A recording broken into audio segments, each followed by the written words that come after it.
한번 선포합니다. 하나님은 살아계십니다. 하나님은 살아계십니다.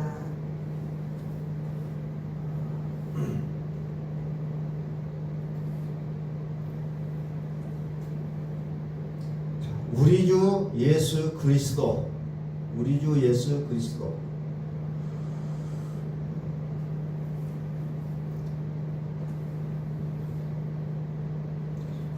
우리가 예배당을 다니고 믿는다고 얘기하면서 우리의 믿음의 내용이 없다면 그것은 아무리 그 잎사귀가 무성하고 풍성하게 자라났을지라도 의미가 없다는 겁니다.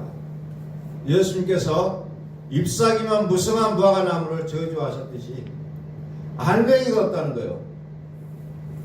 그냥 겉에서 보면은 그냥 무화과 그 잎사귀가 무성하게 피어 있으니까 저 나무 건강하다. 그냥 좋게 보여질 수는 있지만은 그러나 열매를 맺지 못하는 무화과 나무를 예수님께서 저주하셨다는 거죠.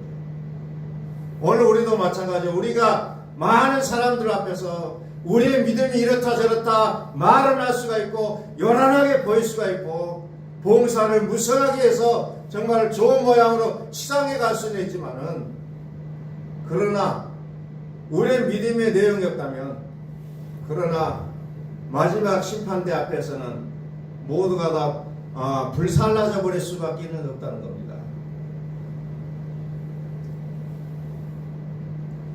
간만에 토요일날 좀 일을 좀 했더니 참 피곤하고 그래서 말씀을 준비해도 말씀이 꼭 들어오지가 않아요. 그래서 어떻게 하나님 오늘 말씀에 무엇을 원하실 것인지 계속해서 말씀을 떠올려고 했지만 잘 나오지 않지만 결론은 뭐예요? 우리 주 예수 그리스도라는 겁니다. 힘들고 고난당하고 고통스럽고 어려울 때에도 여전히 내가 아무 생각이 없다고 생각할 때도 여전히 우리 속에 들려오는 소리는 뭐가 되냐? 과연 그분은 나의 주 예수 그리스도시냐? 하나님 이걸 보시겠다는 것을 다시 한번 깨닫게 되는 순간이었습니다. 많은 사람들은 내가 하고자 하는 어떤 일이 잘 되어졌을 때 내가 하고자 하는 그 사업이 내가 원하는 대로 잘 되어졌을 때 내 가정이 원하는 대로 뭔가가 잘 되어졌을 때 그때 하나님 살아계신다고 얘기하지만 그러나 내 일이 잘 안 되고 내 가정에 뭔가 문제가 많이 나타나고 뭔가 되는 일이 없을 때 그때 과연 하나님이 살아계신다고 고백할 수 있을 것인지는 두고 봐야 한다는 겁니다. 많은 사람들은 그럴 때 얘기합니다. 하나님은 없는 것 같다라고 얘기한다는 거죠. 그럴 때까지도 하나님이 살아계심을 말할 수 있다면 그게 하나님이 보시는 진짜 믿음이라는 겁니다. 오늘 우리 교회가 어떤 모습으로 가고 있든지 간에 상관없이 소속된 우리가 하나님의 살아계심을 얘기할 수 있다는 것이 오히려 하나님 보실 때는 가장 큰 믿음이라는 사실을 우리는 이 시간에도 다시 한번 생각해 볼 수 있다는 겁니다. 성결의 영으로는 죽은 자들 가운데서 부활하사 능력으로 하나님의 아들로 선포되셨으니 곧 우리 주 예수 그리스도시니라 선포됐다고 했잖아요. 그냥 되어진 것이 아니라 선포했어. 선포. 어느 가운데서 죽은 자들 가운데서 부활하는 것을 통하여서 하나님의 아들이 됐다는 것을 하나님이 선포했다고 얘기합니다.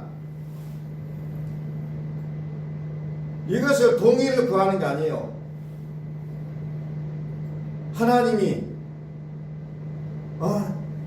예수가 죽은 자들 가운데서 부활했으니 하나님의 아들이라고 동의를 구하는 것이 아니라 그냥 선포해버렸다는 거예요. 자, 죽은 자들 가운데서 살아났다. 이게 바로 그리스도다. 이게 바로 그리스도다. 하나님은 그냥 선포해버리는 거예요.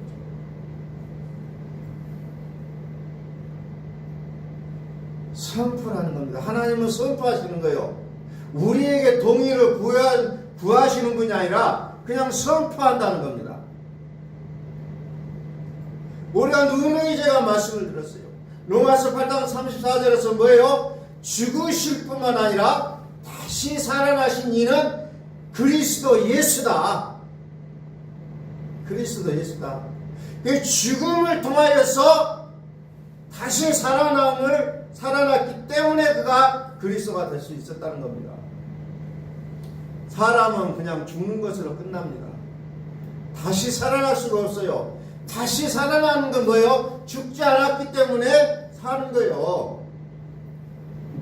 과거에 장례를 치르면은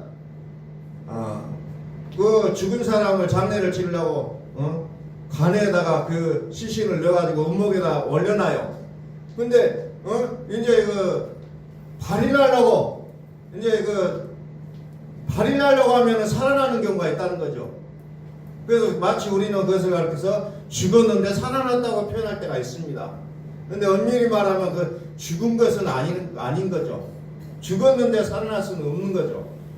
사람이 봤을 때는 죽었지만 그 생명이 마지막을 다하지 못했다는 겁니다. 그래서 과거에는 간혹 가다가 그냥 간 속에서 나오는 경우들이 있다는 겁니다. 요즘은 뭐 이제 화장을 해버리기 때문에 그런 일은 없습니다만은 과거에는 그랬다는 거예요. 그런 정도의 죽으면 완전히 죽어버린 상태에서 다시 살아났다는 거예요. 이게 부활의 능력이에요. 이것은 오직 예수 그리스도만이 하셨던 일이었다는 겁니다. 아무도 할 수 없었던 일이에요. 그래서 성경은 다시 한번 강조한 거죠. 죽으실 뿐만 아니라 다시 살아나신 이는 그리스도 예수다. 이걸 강조하고 있다는 거예요. 어떤 사람도 이것을 흉내낼 수가 없어요. 어떤 종교에서도 이것은 있을 수가 없는 내용이었다는 겁니다. 성경의 마지막을 정리하던 요한계시록의 책에서도 뭐래요? 곧 살아있는 자가 내가 전에 죽었었노라. 예수님께서 그리스도께서 확실하게 말씀하잖아요. 내가 전에 죽었었노라. 내가 전에 죽었었노라. 근데 어때요? 지금은 살아있다. 지금은 살아있다. 살아있을 뿐만 아니라 다시 죽을 자가 아니라 이제 어때요? 세세토록 살아있다. 요한계시록 1장 18절을 펴봅니다.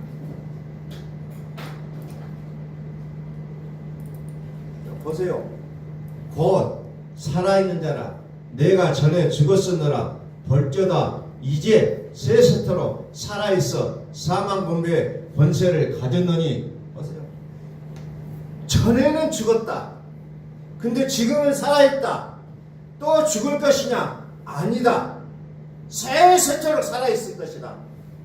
영원히 이제는 죽지 않을 것이다. 선언하십니다. 사람이 누릴 수 있는 생명은 정해져 있지만 그리스도의 생명은 정해지지 않고 영원하다는 겁니다. 사람이 가지는 권세는 정해져 있어요. 4년, 5년. 대통령의 권세도 뭐 5년, 뭐 이렇게 딱 정해져 있잖아요. 그 시간이 끝나면 다 내려놔야 됩니다. 다시는 대통령의 행세를 할 수 없어요. 그러나 그리스도는 영원한 권세를 가지신 자라고 성경은 말씀하고 계신다는 겁니다.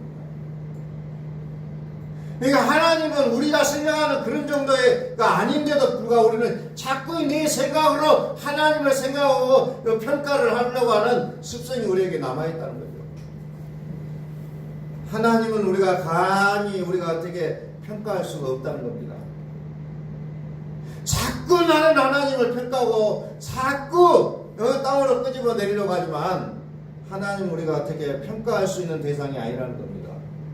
하나님은 영원하시다는 거예요. 영원하시다. 사도행전 2장 36절을 봅니다. 이스라엘 사람들이 이제 예수를 주라고 믿고 따랐는데 예수는 죽었잖아요. 많은 사람들이 풀이 죽어 있어요. 그때 예수님의 제자들이 가서 뭐라고 하냐면 베드로가 그런즉 2장 36절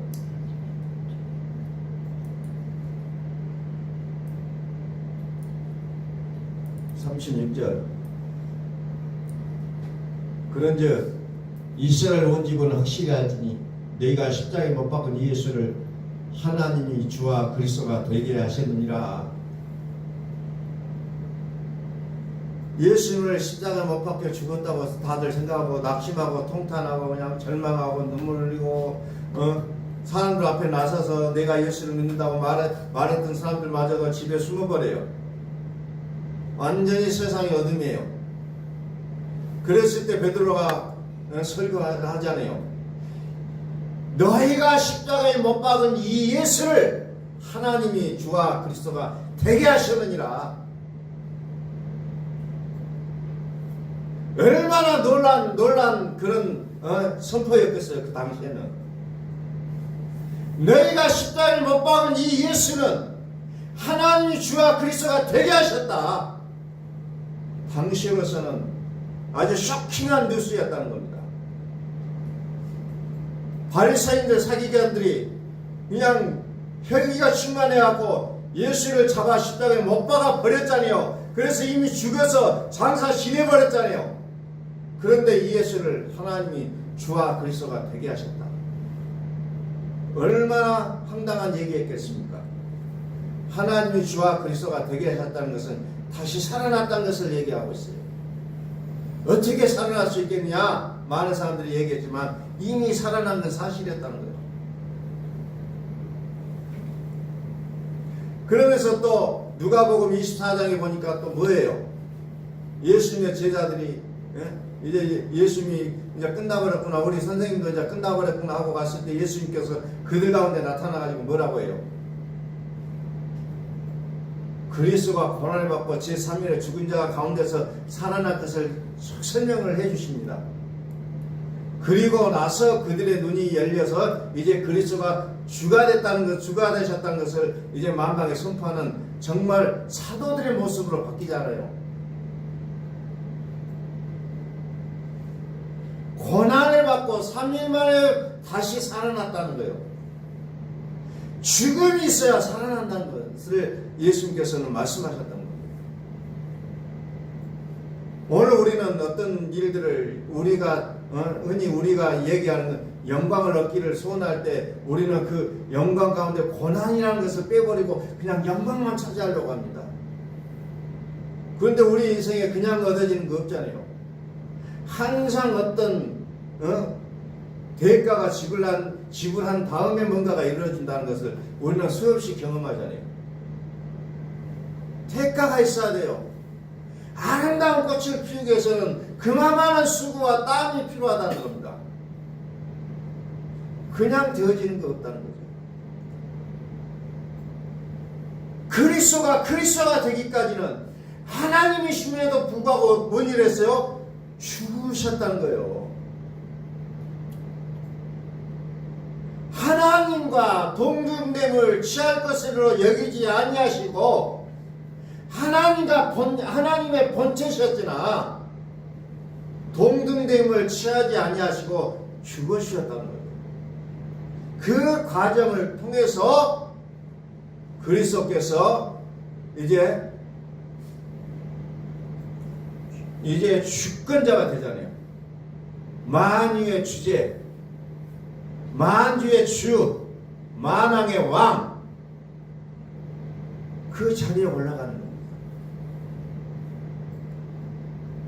절대로 그냥 이루어지지 않았다는 거죠. 하나님이기 때문에 고난 없이, 십자가 없이 그냥 우리를 그냥 딱 구원해 주실 수도 있었겠지만 하나님도 그렇게 하시지 않았다는 거죠.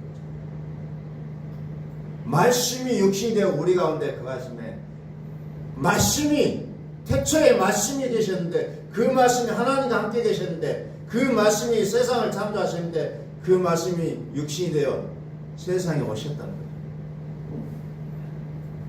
그 과정을 통해서 이루어지는 일들을 우리에게 보여주셨다는 겁니다. 요한계시록 5장 9절을 한번 봅니다.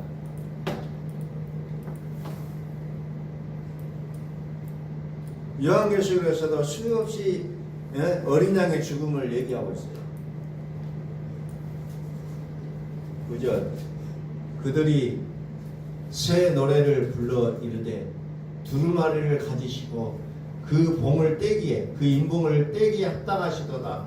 자 보세요. 일찍이 죽임을 당하사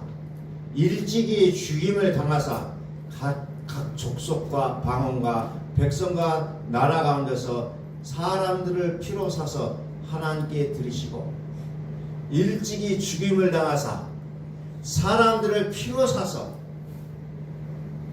10절 그들로 우리 하나님 앞에서 나라와 제사장들을 삼으셨으니 그들이 땅에서 왕으로 타리로다 하더라. 내가 또 보고 들으매 보좌와 성물과 장로들을 둘러선 많은 천사의 음성이 있으니 그 수가 만만이요 천천이라.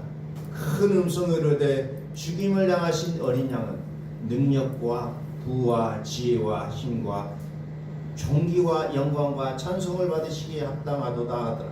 내가 또 들으니 하늘 이해와 땅 이해와 땅 아래와 바다 이해와 또 그 가운데 모든 피조물이 이르되 보좌와 앉으신 이와 어린 양에게 찬송과 존귀와 영광과 권능을 세세토록 돌릴지어다 하니 내 성물이 이르되 아멘 하고 장로들은 엎드려 경배하더라. 죽임을 당한 어린 양 그 피로 사람들을 사서 뭐 만들었어요? 나라와 제사장을 만들었다는 거죠. 그래서 왕으로 하겠다.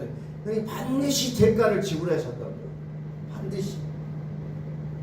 반드시 피를 흘려야만 모든 것이 계획이 이루어지게 되는 것을 우리는 보게 된다는 거예요. 고난이라는 게 있었다는 거죠. 어제 고난 없이 오늘의 나의 모습이 없다는 겁니다. 나의 모습은 어제 나에게 어떻게 해왔다는 결과물이라는 것을 우리가 생각해 볼 때 나의 삶을 어떻게 살아야 될 것인가를 다시 한번 깨닫게 되는 순간입니다. 오늘의 모습 어제의 나의 결과도 내가 어떻게 오늘 살아가느냐에 따라 내일이 만들어질 수가 있다는 거죠.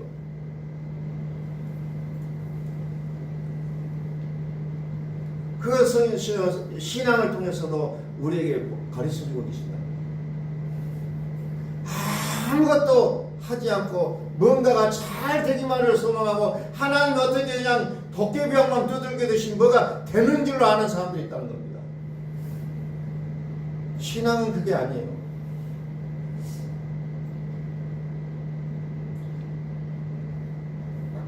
절대적으로 고난을 통하여서 영광이 주어지게 됩니다.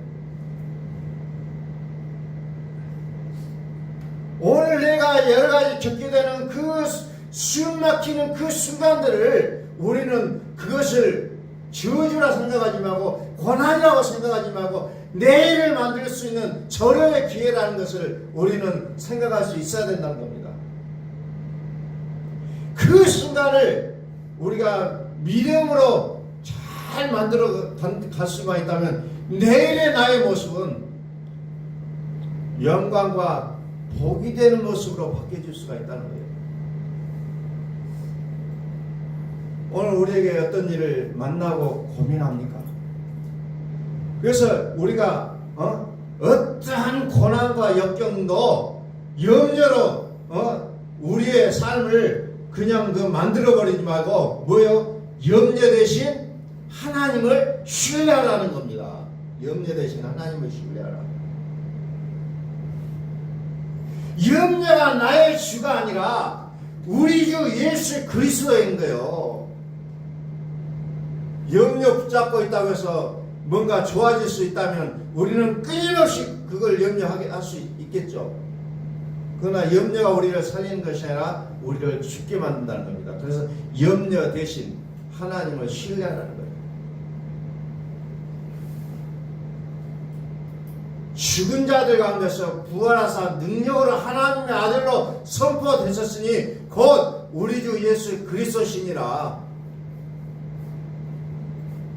우리의 삶의 중심에, 내 마음의 중심에 나의 주 예수 그리스도를 모시고 살아갈 수 있기를 간절히 축원합니다. 아멘. 나의 주 예수 그리스도를 내 마음의 중심에 모시라는 겁니다. 내 마음에 나의 주 예수 그리스도. 하나님은 살아계십니다. 그리스도 예수여, 그리스도 예수여, 나를 붙들어 주옵소서. 나는 죽었습니다. 나의 죄는 죽었습니다. 나의 죄는 죽었습니다. 예수님이 십자가에 죽으실 때 내 죄까지도 죽었습니다. 이제 저 죄는 나와 상관이 없습니다. 이제는 내 안에 그리스도께서 살아 주옵소서. 우리는 끊임없이 기도하고 선포해야 된다는 겁니다. 그냥 그 죄 때문에 나를 눌러버리는 것이 아니라, 그 죄로 나를 눌러버리는 것이 아니라, 아니다, 이 죄는 내가 아니다, 이 죄는 내가 아니라고 분리하실 수 있어야 된다는 거죠. 로마서 7장에 사도 바울이 그렇게 고민하고 고민했던 그것을 우리가 보실 수 있다면, 이제는 다시는 그 사도 바울의 고민 속으로 들어가는 것이 아니라, 이제는 생명과 사망의 법이 나를 자유케 하셨다는 것을 우리는 그것을 믿고 선포하고 그것으로 인해서 우리의 삶을 살아갈 수 있게 된다는 것을 우리는 다시 한번 발견하게 된다는 겁니다. 성결의 영으로는 죽은 자들 가운데서 부활하사 능력으로 하나님 아들로 선포되셨으니 곧 우리 주 예수 그리스도시니라. 정말 우리가 믿음을 어떻게 믿어야 될 것인지, 어떻게 믿고 살아야 될 것인지, 어떻게 내가 인생을 살아갈 것인지를 우리는 다시 한번 고민해가면서 내 인생의 중심에 무엇을 놓고 살아가시는지를 우리는 본인의 모습을 확인해 볼 수 있기를 소망합니다. 과연 내가 가장 중요하게 생각하고 살아가고 있는 것이 무엇일까? 내 마음이 기뻤다가 슬펐다가 기뻤다 할 수 있는 그 기준점이 무엇이 되고 있는지, 그것을 우리는 보게 된다면, 내 인생의 구주가, 나의 인생의 주가 무엇인지를 우리는 발견하게 될 거예요. 나의 감정을 울고라 하게 만드는 그 요소가 나의 주라는 겁니다. 각자가 그건 달라요. 그러나 성숙한 신앙은 나의 모든 감정의 주가 누굽니까? 우리 주 예수 그리스도가 되셔야 된다는 겁니다. 우리 주 예수 그리스도. 그분은 죽은 자들 가운데서 부활하신 자입니다. 죽은 자 가운데서 부활하심으로 인해서 하나님의 아들로 선포되셨던 그분이라는 겁니다. 그분은 죽으실 뿐만 아니라 다시 살아나신 분이라는 거죠. 지금은 살아있는 자예요. 그런데 전에는 죽었었고 세세토록 살아계신 분이라는 겁니다. 우리가 구원받은 것은 세세토록 있을 살아계신 하나님으로 말미암아 구원받았다고 우리가 예측자래요. 이제 나의 인생을 어디에다가 걸겠습니까? 어디에다가 걸까요?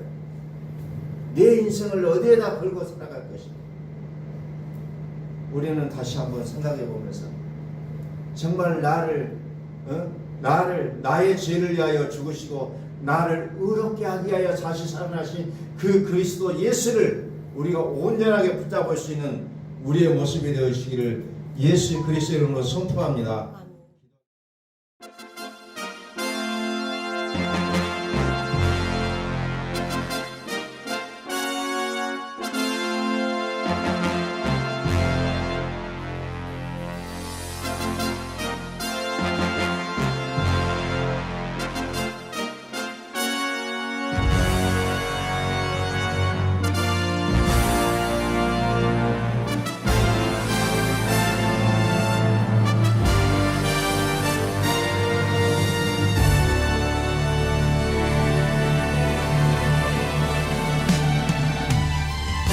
할렐루야!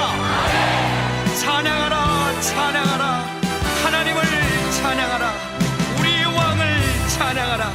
하나님은 온 땅의 왕이 되시며 열방을 치리하시니 그의 이름을 선포합시다.